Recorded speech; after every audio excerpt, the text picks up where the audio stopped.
Silakan duduk Bapak Ibu Saudara. Shalom, selamat pagi semuanya. Shalom. Ada sukacita pagi ini? Amin. Ada semangat pagi ini? Amin. Yang sukacita, yang semangat, kasih tepuk tangan sebagai tanda ucapan syukur kepada Tuhan Yesus. Bapak Ibu, masih pagi ya. Mungkin tadi pagi kita terburu-buru, belum sempat gerak-gerak badan ya. Terburu-buru mandi secepat-cepatnya pakai baju push langsung ke gereja. Nah pagi ini sebelum dengar firman Tuhan, nanti kita mau gerak-gerak badan dulu ya Bapak Ibu ya. Geraknya gampang seperti anak TK saja. Jadi nanti Bapak Ibu Saudara kedua tangannya seperti ini. Nah Ibu Winda boleh tolong saya Ibu Winda. Ini jemaat Tuhan paling lincah ini Ibu Winda. Ya, Bu Indah, silakan sini nanti bantu saya. Tangannya dua-dua gini, ya. Nah, bergerak di tempat. Nah, ini gerakan pertama ya, Bapak Ibu ya, seperti penguin. Gerakan kedua hadap kiri. Kiri mana kiri? Sono. Ini kanan. Kiri sono. Ya, sono. Hadap kiri ya, gini ya. Lalu hadap kanan. Nah, lalu gerakan ketiga adalah maju mundur, maju mundur cantik, ya. Gerakan keempat, tengok, kasih senyum kanan, kasih senyum kiri, kasih senyum belakang, gitu saja ya Bapak Ibu ya. Oke, silakan bangkit berdiri jemaat Tuhan, tepuk tangan dulu dong. Ya, Koko Hendra, silakan musiknya Koko.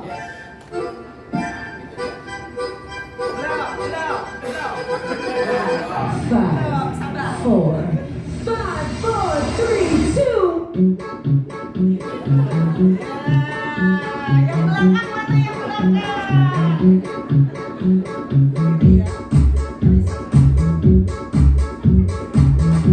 Dengkulnya biar sehat. Kiri.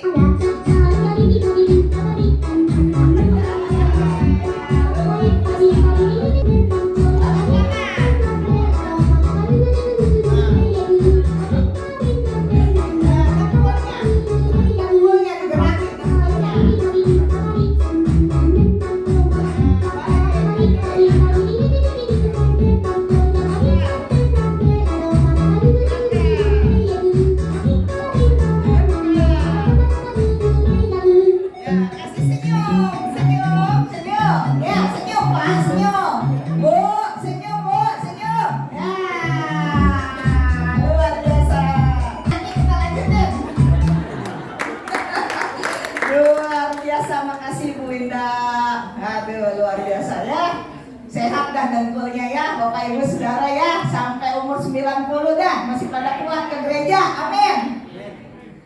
Bapak Ibu, bulan November nih ya, bentar lagi kelar kan 2023 ya.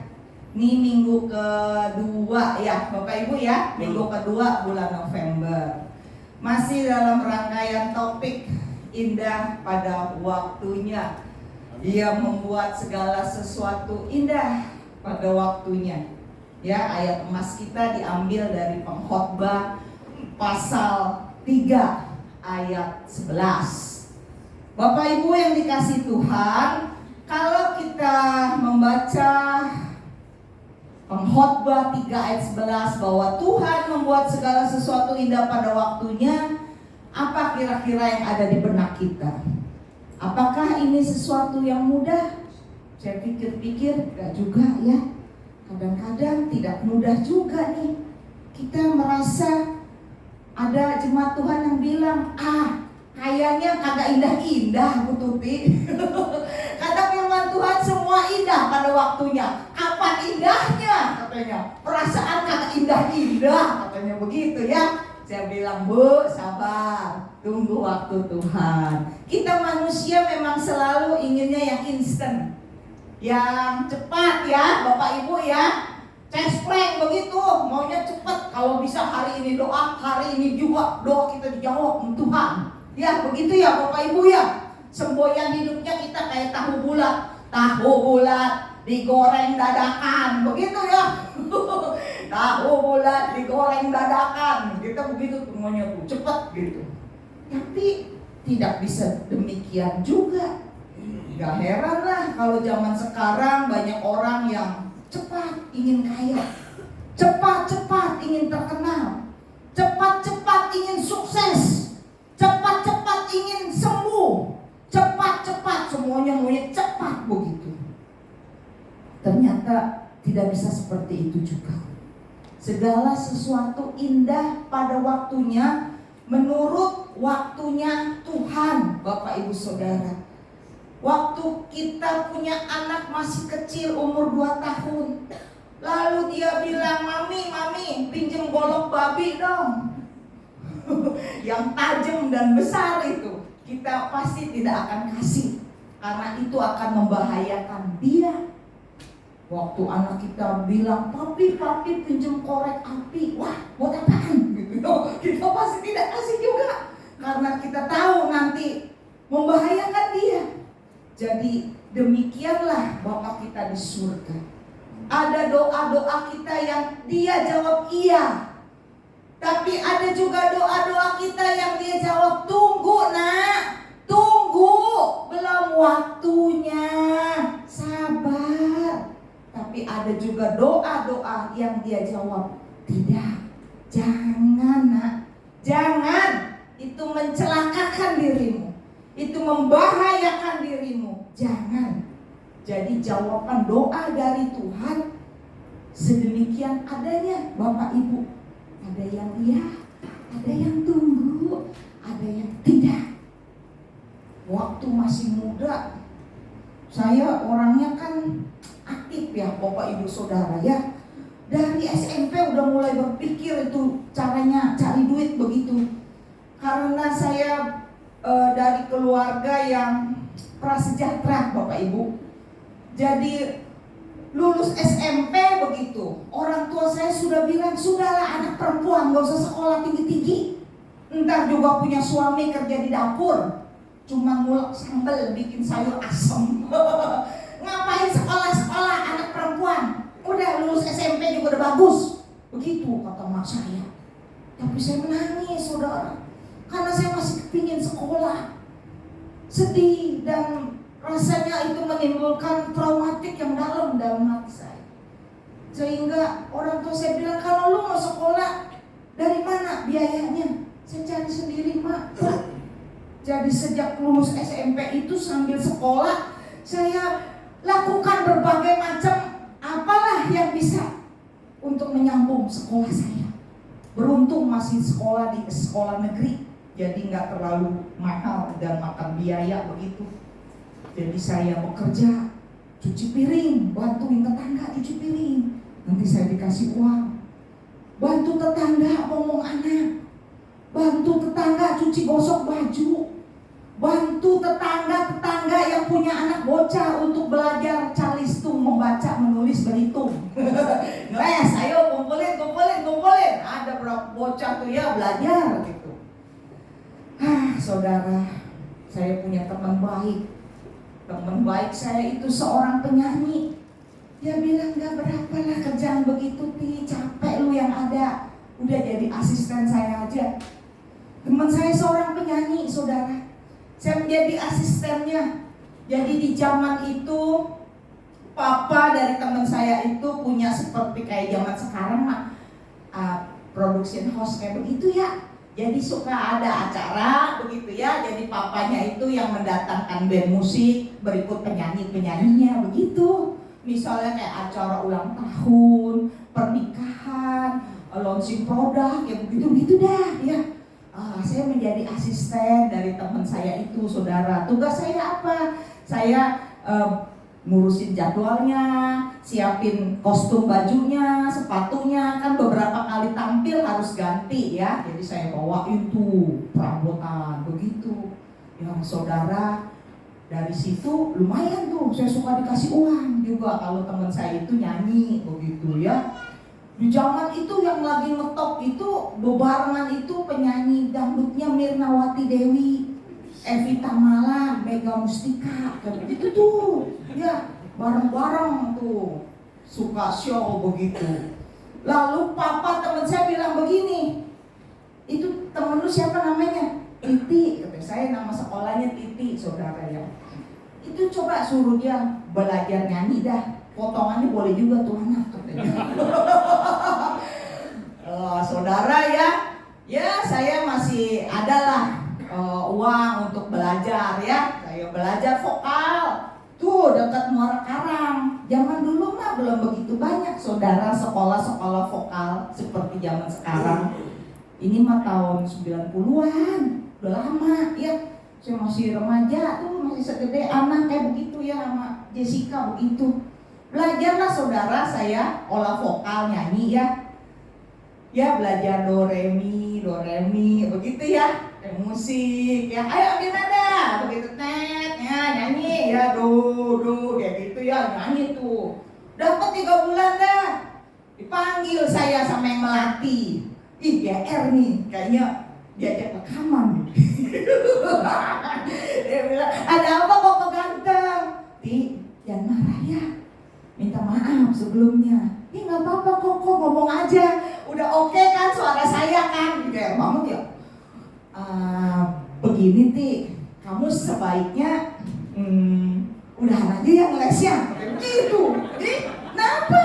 Kan saya bayar ngeles. Emang saya gak bayar? Bukannya apa-apa. Kalau kamu les terus, kok bisa TBC? Begitu. Lalu papanya temen saya bilang, aduh Ti, penampilan kamu masih bisa didongkrak, tapi suara kamu gak bisa ditolong. Akhirnya saya bilang, Tuhan, mungkin inilah jawaban Tuhan. Tuhan katakan tidak buat keinginan saya, karena Tuhan tahu saya bukanlah dilahirkan untuk menjadi penyanyi dangdut. Ya memang Tuhan punya rencana jauh lebih ke depan dari yang saya tahu. Bapak Ibu Saudara, kedewasaan di dalam Tuhan membuat kita mengerti bahwa ada kalanya Tuhan tidak memberikan apa yang kita pinta, tapi Dia memberikan apa yang kita perlukan. Ada kalanya Dia tidak memberikan apa yang kita pinta, apa yang kita perlu pun belum diberikan, tapi Dia berikan yang terbaik. Ada saatnya loh, apa yang kita perlu, yang kita pinta, yang terbaik juga belum datang-datang. Tuhan mau ajar kita supaya sabar, menantikan waktunya Tuhan. Coba pegang dadanya masing-masing. Sabar. Sabar ya Bapak Ibu Saudara ya, yang masih jombloan, jomblowati, jangan galau, sabar. Coba angkat tangan sekaligus pengumuman. Sabar, ada waktunya Tuhan. Amin. Sabar. Selanjutnya mengapa? Mengapa kita harus percaya bahwa segala sesuatu itu akan indah pada waktunya?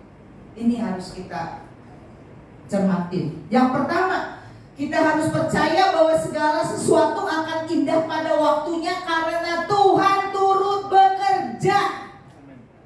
Roma 8 ayat 28 mengatakan kita tahu sekarang bahwa Allah turut bekerja untuk mendatangkan kebaikan bagi mereka yang mengasihi Dia, bagi mereka yang terpanggil sesuai dengan rencana Allah. Segala sesuatu, all things work for good. Segala sesuatu bekerja untuk datangkan kebaikan. Kan ada lagunya tuh saudara ya, Tuhan tak pernah janji langit selalu biru, tetapi Dia berjanji selalu menyertai. Tuhan tak pernah janji jalan selalu rata. Ada ya kata jemaat kalau saya nyanyi, masalah jemaat tambah ruwet. Ada jemaat yang bilang gitu, udah Bu Tuti stop gitu ya. Kalau Bu Tuti nyanyi masalah saya tambah ruwet, saya pulang ya Bu Tuti. Ya pulanglah dengan damai sejahtera. Saudara yang dikasihi Tuhan, percayalah bahwa Tuhan turut bekerja dalam segala sesuatu. Dia turut bekerja, memberikan kita kemampuan. Mungkin pagi hari ini Bapak Ibu Saudara ada yang ada dalam pergumulan, permasalahan, mungkin sakit penyakit ya, mungkin ekonomi, mungkin pekerjaan, mungkin masalahmu dengan keluarga, dengan orang tua, dengan mertua, dengan ipar, dengan bos mungkin ya. Setiap kita punya problema berbeda-beda. Itu wajar karena kita masih hidup. Amin Bapak Ibu. Amin. Wajar kalau kita sudah ada di belakang langit biru, kita sudah tidak ada masalah. Tapi selama kita masih hidup, kita punya masalah, itu wajar. Tapi percayalah bahwa Tuhan turut bekerja dalam segala sesuatu untuk datangkan kebaikan. Amin Bapak Ibu. Bapak Ibu yang dikasih Tuhan, suatu kali di sebuah kerajaan ada seorang Perdana Menteri yang sabar dan bijaksana. Perdana Menteri ini sudah bertugas bertahun-tahun mendampingi sang raja. Sang raja orang yang temperamental, cepat marah. Tapi sang Perdana Menteri orang yang sabar dan bijaksana. Saudara, karena kerajaan mereka mau ekspansi, mau lihat satu hutan yang katanya bisa memperluas kerajaan mereka. Akhirnya kedua orang ini, sang raja dan sang Perdana Menteri, mau survei lokasi, mau pergi ke hutan itu, saudara. Mereka pergi berdua. Belum sampai di tengah hutan, sang raja sudah ngos-ngosan. Capek Perdana Menteri, saya ngaso dulu ya. Ya boleh raja. Waktu sang raja duduk, tiba-tiba ada sebuah mangga yang gede jatuh, blok nimpa kepala sang raja. Sang raja bilang, aduh sakit, aduh ada-ada aja nih, mangga pakai jatuhin kepala saya, aduh jadi benjol begini. Dia ngomel gitu ya saudara ya. Perdana Menterinya bilang, sabar raja, bersyukurlah masih untung buah mangga. Coba kalau durian yang jatuh, lebih bodoh lagi. Sabar, sabar sang raja. Ayo kita lanjutkan perjalanan. Baru beberapa meter lanjutkan perjalanan, saudara. Tahu-tahu ada tawon. Duh, kok waduh, sang raja diantuk tawon. Dia bilang, aduh sakit. Aduh, ini hutan ada penunggunya kali tidak bersahabat dengan saya. Aduh sakit. Dia ngomel-ngomel gitu. Sang Perdana Menteri bilang, sabar raja, sabar tuanku raja, bersyukurlah masih seekor tawon yang mematuk. Coba kalau seekor ular sanca, mati kita. Ya sudahlah, ayo kita lanjutkan lagi perjalanan. Beberapa meter mereka berjalan. Sang raja bilang, aduh, aku haus tidak tertahan. Kamu carilah sesuatu yang bisa diminum. Ya baik raja, tunggu sini ya raja. Itu Perdana Menteri nggak tahu bagaimana caranya dah. Dia bisa dapat kelapa muda, saudara, yang banyak airnya seger ya. Dikasih ke sang raja. Saking haus atau gimana ya, klep gigi sang raja copot, saudara. Wah, dia jadi kesel, dia jadi marah lagi.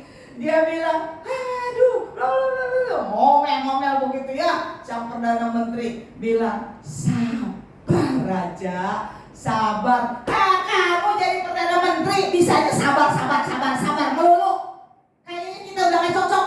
Sudah kita berpisah, hubungan kita sampai di sini saja. Kayak orang pacaran. Marah itu sang raja. Marah gitu ya. Kamu gak usah ikut lagi dengan perjalanan ini. Kamu diam-diam saja di sini. Ditaruhlah di sebuah goa gitu si Perdana Menterinya. Saya mau jalan sendiri katanya. Ya sudah raja, nggak apa-apa. Orang sabar begitu tuh saudara. Diperlakukan apapun dia senyum, nggak apa-apa sang raja. Saudara, setelah sang raja meninggalkan Perdana Menteri itu, dia jalan sudah jauh beberapa meter begitu ya. Tiba-tiba sang raja ditangkap sama suku primitif. Banyak tuh rombongan suku primitif, ditangkap dia, ditelanjangin sedemikian rupa, diarak-arak. Rupanya itu suku primitif kanibal yang mau mempersembahkan manusia untuk sang dewa api. Jadi ditarik-tarik, diputar-putar gitu ya. Lalu kepala sukunya bilang, artinya periksa, harus sempurna. Sang dewa nggak mau terima persembahan yang tidak sempurna. Diperiksa saudara, dari ujung kaki, kakinya sempurna, wajahnya sempurna ya, mata 2, kuping 2, sempurna semua, tangannya, jarinya sempurna, kupingnya sempurna lah. Terakhir, suruh ternyata giginya copot. Ini tidak sempurna. Sang dewa tidak berkenan, kita harus lepaskan. Dilepaskan lagi itu sang raja, saudara. Dia lari terbirit-birit, dia hampirin lagi Perdana Menterinya. Perdana Menterinya lagi santuy, duduk-duduk, dan dia kaget, kok raja jadi telanjang begini? Dan dia cerita, aku hampir mati, aku ditangkap suku primitif, aku hampir disembelih, dipersembahkan kepada dewa api. Benar kata kamu, untung gigiku copot, kalau enggak aku jadi persembahan yang sempurna, katanya. Sang Perdana Menteri bilang, ya raja, segala sesuatu ada hikmahnya. Saya juga bersyukur tadi nggak ikut sama raja. Coba kalau saya ikut, bisa-bisa saya yang disembelih, katanya begitu. Saudara, ya ini mah seperti kisah anak kecil mungkin kita pikir. Tapi sebenarnya kehidupan kita kurang lebih terjadi seperti ini, saudara. Kita kadang protes kepada Tuhan, tidak terima. Mengapa begini? Mengapa begitu? Saya sudah begini, sudah begitu. Kenapa jalan Tuhan begini? Saudara, segala sesuatu itu ada dalam maksud dan rencananya Tuhan. Amin. Yang kedua, mengapa kita harus percaya bahwa waktu Tuhan adalah yang terbaik? Karena Tuhan ingin memproses kita. Roma pasal 5 ayat 3-5 berkata, bukan hanya itu saja kita bermegah dalam kesengsaraan kita, karena kita tahu bahwa kesengsaraan itu menimbulkan ketekunan. Ketekunan itu menimbulkan tahan uji. Tahan uji menimbulkan pengharapan. Ini kita baca sama-sama Bapak Ibu Saudara, 1, 2, 3. Dan pengharapan tidak mengecewakan, karena kasih Allah telah dicurahkan dalam hati kita oleh Roh Kudus yang telah dikaruniakan kepada kita. Tidak mengecewakan pengharapan di dalam Tuhan. Saudara, manusia secara sekilas kita lihat sama ya. Orang bilang rambut sama hitam sama. Tapi manusia dibedakan dari kualitasnya. Ada manusia-manusia yang berkualitas, tapi ada manusia yang kurang berkualitas. Yang membedakan adalah prosesnya. Proses yang pernah dialami oleh setiap manusia. Saudara, di dunia ini konon batuan yang paling mahal adalah diamond, berlian, ya, permata katanya kecil aja mahal, ya. Saya juga pernah lihat kecil aja mahal. Yang saya pakai ini mah batu akik, bukan diamond. Katanya mahal, saudara. Lihat aja, lihat, nggak usah beli, lihat aja. Prosesnya memang panjang, saudara. Dari pertama ditemukan dari bawah lapisan bumi sampai dia diproses sedemikian rupa sampai jadi perhiasan dan sebagainya sampai sedemikian bagus, prosesnya lama. Itulah berlian, prosesnya lama. Tapi batuan yang paling murah adalah batu arang katanya. Jadi sama-sama batu ya saudara ya, batu berlian dan batu arang, sama-sama batu, tapi yang satu paling mahal, yang satu murah. Karena arang prosesnya gampang, hanya dibakar sebentar saja jadi arang dia. Saudara, tidak ada orang yang mau diproses. Rasanya kita bisa nangis, rasanya kita bisa jerit-jerit, kita bisa histeris, kita bisa rasanya hati tercabik-cabik dalam proses itu. Tapi itu proses yang kalau memang Tuhan inginkan dan izinkan harus kita jalani. Saya pernah melayani seorang ibu rumah tangga, bagaimana dia diproses Tuhan sedemikian rupa. Suami yang dicintainya mendua hati, lalu ibu ini ditinggalkan ya, tanpa topangan ekonomi. Suaminya pergi dengan wanita lain. Dia begitu terluka saudara. Prosesnya dia merasa sangat sakit. Tapi saya bilang, ibu, saya juga tidak tahu harus berbuat apa. Yang saya tahu kalau ibu mengasihi Tuhan, Tuhan memperhitungkan iman ibu. Anggaplah ini sebagai satu proses. Nanti kalau ibu sudah keluar dari proses ini, Tuhan bisa pakai ibu untuk pulihkan wanita-wanita lain yang mungkin mengalami masalah yang sama yang seperti ibu alami. Saudara, kesaksian paling besar adalah pengalaman hidup yang paling pahit yang pernah kita alami. Itu paling besar. Orang pasti mau dengar karena kita pernah mengalami di situ.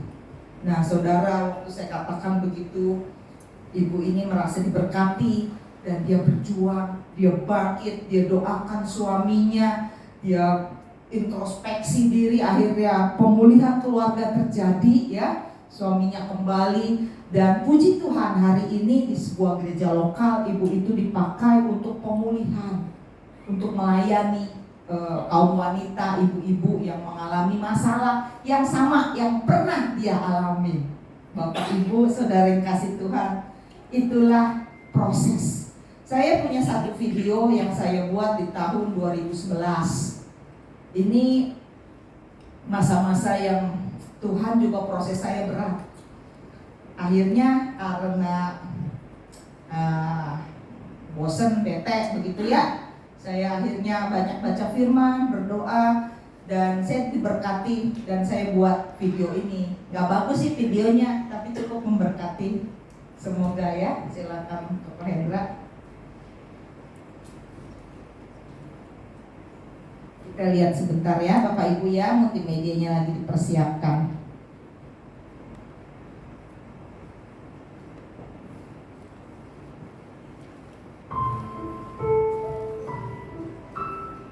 Di sebuah pantai yang indah, seekor anak kerang mengadu dan mengeluh pada bundanya.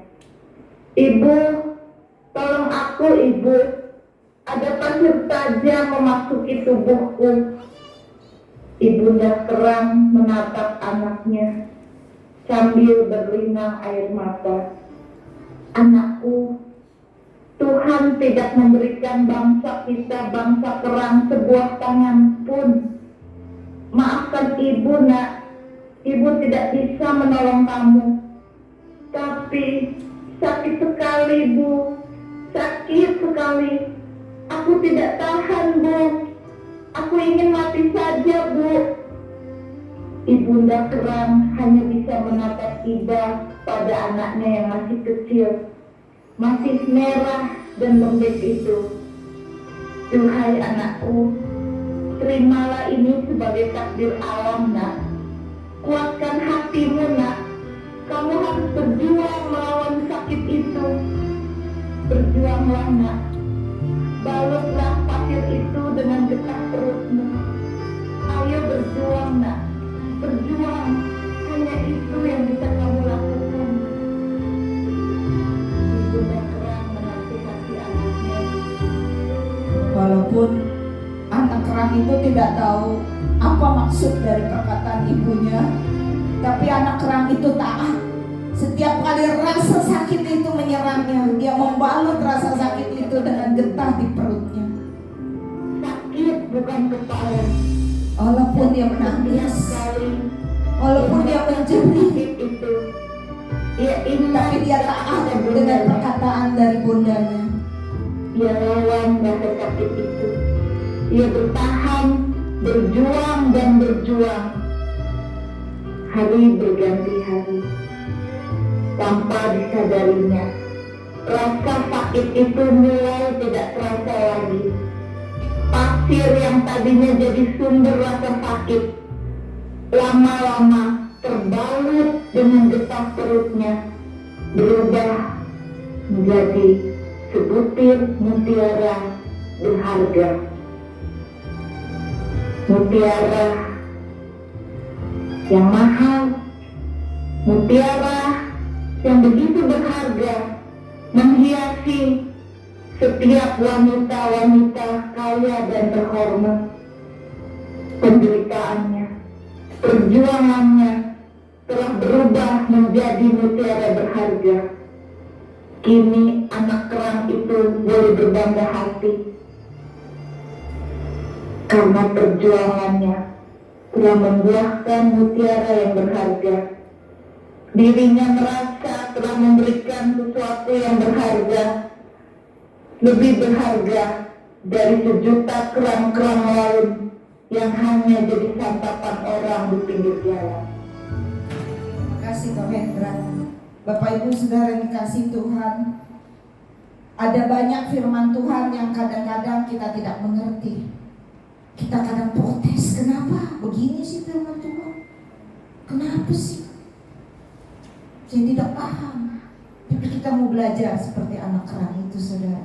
Taat saja, lakukan saja, taat saja, lakukan saja. Percayalah, segala sesuatu indah pada waktu. Amin. Bapak Ibu Saudara yang dikasihi Tuhan, proses mengajarkan kita untuk sabar dan taat. Yang ketiga, mengapa kita harus percaya bahwa segala sesuatu indah pada waktunya? Karena segala kuasa ada di tangan Tuhan. Saudara, Kristus dalam rupa Allah, Dia tidak menganggap kesetaraannya itu sebagai milik yang harus dipertahankan, tapi Dia telah mengosongkan dirinya sedemikian rupa, mengambil rupa sebagai seorang hamba dan jadi sama dengan manusia. Dalam keadaan manusia, Kristus telah mati, bahkan mati di atas kayu salib untuk tebus dosa saya dan dosa kita semua. Firman Tuhan katakan, itulah sebabnya Allah sangat meninggikan Dia dan mengkaruniakan kepadanya nama di atas segala nama, supaya dalam nama Yesus bertekuk lutut segala yang ada di langit, yang ada di atas bumi, yang ada di bawah bumi, dan segala lidah mengaku Yesus Kristus adalah Tuhan, bagi kemuliaan Allah Bapa. Saudara, ayat ini harus kita baca berulang-ulang sampai kita hafal, sampai kita ingat, sampai menjadi kekuatan di dalam roh dan jiwa kita. Maka kita akan kuat dalam hidup ini.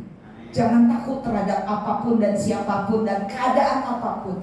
Jangan takut. Percayalah, segala kuasa ada di tangan Tuhan. Amin. Bapak Ibu, 2016 Tuhan izinkan saya ikut tur Holy Land, melewati Mesir, Israel, Jordania, Petra ya. Tapi yang paling berkesan buat saya waktu ada di Mesir, saya melihat satu gereja ya. Saudara mungkin kalau yang ikut pasti dibawa juga ke sini oleh tour guide. Sebuah gereja yang spektakuler ya, di dalamnya itu seperti goa dari 3 tribun gunung batu kayak gitu ya. Saya lihat tuh begitu luas, katanya bisa menampung 10.000 orang ya. Waktu saya terpesona gitu, lalu disuruh berkumpullah semua peserta dan diceritakanlah historical dari gereja di Bukit Mukattam ini. Saudara yang dikasihi Tuhan, semua orang yang mendengar cerita dan kisah ini pasti menitiskan air mata, karena memang Tuhan adalah Tuhan. Di abad ke-10 terjadi penindasan yang luar biasa terhadap orang-orang Kristen Koptik di Mesir. Jadi orang-orang itu diwajibkan untuk belajar bahasa Arab, diajarkan untuk mengikuti pengajaran agama yang dibawa oleh seorang pemimpin khalifah yang pada waktu itu, Al-Mu'izz namanya. Dipaksa sedemikian rupa dan kekerasan begitu rupa ya. Saudara, kala itu ada seorang pejabat setingkat gubernur bernama Ibnu Khalis. Dia orang yang bisa menjilat atasannya demi supaya dia bisa naik jabatan kayak gitu. Jadi ceritanya si Al-Mu'izz ini menghadap ya kepada Ibnu Khalis ya. Ibnu Khalis bilang, tahukah engkau mereka orang-orang Kristen percaya dengan Injil, dan Injil mereka mengatakan jika engkau punya iman sebesar biji sesawi saja, maka engkau berkata kepada gunung ini dan gunung ini akan pindah. Nah, kita harus uji pengajaran mereka, Injil mereka. Jadi ceritanya saudara, pemimpin Kristen Koptik pada waktu itu Abraham bin Zara dipanggil dan dikatakan oleh Al-Mu'izz dan Ibnu Khalis, engkau orang-orang Kristen, engkau percaya kepada Injil. Injilmu mengatakan kalau engkau punya iman sebesar biji sesawi, engkau berkata kepada gunung, maka gunung pindah. Dan aku beri waktu engkau 3 hari. Kalau bukit dan gunung Mukatam ini tidak pindah, berarti Injilmu bohong. Engkau punya 3 pilihan. 1, semua pengikut Kristen Koptik harus berpindah agama. 2, semua penganut Kristen Koptik harus tinggalkan Mesir. 3, kalau pilihan 1 dan 2 tidak mau, harus dibunuh massal. Bayangkan saudara, itu abad 10 masih belum seperti sekarang ya. Kalau sekarang sudah berbeda keadaannya, tapi ini zaman dulu saudara. Saudara, sebagai pemimpin umat, Abraham bin Zara mengajak seluruh umat Tuhan untuk berdoa dan berpuasa ya selama 3 hari itu saudara ya. Mereka meminta belas kasihan Tuhan atas perkara yang mereka hadapi. Mereka harus berpindah agama, atau mereka harus tinggalkan tanah airnya, atau mereka akan mati dibunuh massal. Saudara, detik demi detik berlalu, jam demi jam berlalu. Hampir 3 hari tidak ada tanda, tidak ada mukjizat, tidak ada pertolongan Tuhan sepertinya.